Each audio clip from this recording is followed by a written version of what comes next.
What has happened to my vegetable garden? It's an absolute disaster. Come and look down here, you can see the comfrey's all destroyed. There's a big hole down there. All the beans across the front here have been ripped out.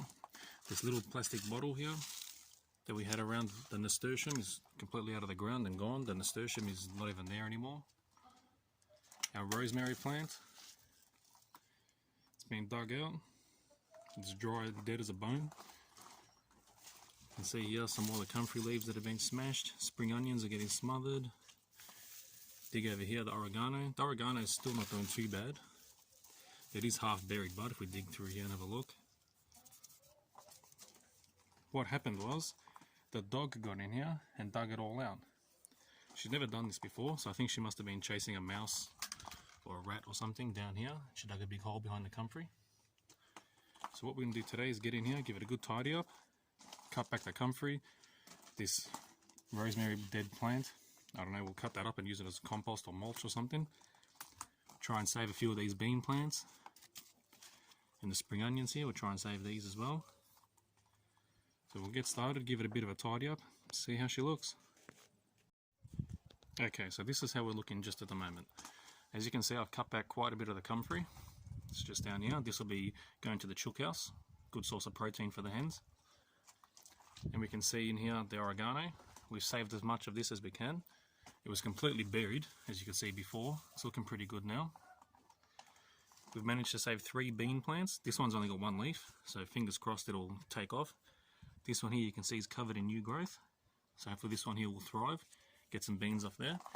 We've also saved the spinach, baby spinach. It's not looking the greatest, but we'll give it a bit of a tidy up. Hopefully that comes along as well. And here you can see we've saved 4 of the spring onions. Now we'll transplant these in a minute. We'll put them in a different veggie bed. And in the middle here you can see we've dug a hole. Now we're going to be planting a strawberry guava in here. So first of all, we'll give the bed a bit of a tidy up. Put down some mulch. Get these spring onions into the ground. And we'll see how she looks. Get the strawberry guava in there. So as we can see here, we've got the strawberry guava in. Just planted it up. There's a label for it. Now, remember guys, when we're planting a plant, you always want to keep it at the same level as the soil around it. Now, I have left this one just a little bit higher because this bed does need to be topped up. You can see the soil levels dropped quite a fair way. So, I'm going to go ahead and backfill around it. We'll get some fresh mulch in, and we'll get a few more of these seedlings in. Maybe even get these spring onions back into this bed where they were. So we'll go ahead and get it tidied up and see how she looks. We're also going to be getting a rosemary plant in here today with the strawberry guava and the oregano and the beans. Now remember, when you're planting your plants, whether it's a tree or a seedling, it doesn't matter. You need to have the original soil level from where the plant was in the pot at the same level as the soil around it. You don't want it too low or too high because it can damage and kill the plant. Also, once you've backfilled in around the plant, you want to give the plant a very good drink of water. This not only will help the plant establish itself from transplant shock, also it will flush out any air bubbles in the soil, which could then dry out the root system of the plant and kill the plant.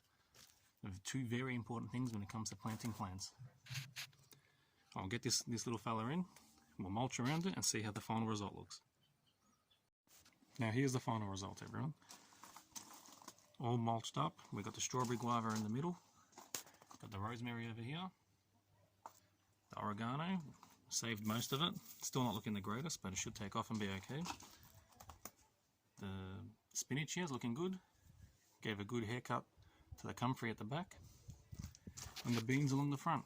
Now this is a great example, this garden bed. It's only small, it's about 1 meter across, and it's a great example of how you can grow a fair bit of food in a very small place. So if you see at the back here, the comfrey, this has a very long taproot which will draw up nutrients for the rest of the plants in here. Then we have a fruit tree in the middle, which will get up to about 2 meters tall. This side we've got our herbs, the oregano and the rosemary. Spinach over here, which will keep going for a couple of months and then we can replace it with something else. And the beans along the front, which is the same thing. We'll hopefully get a good 6 to 8 weeks of a crop out of these.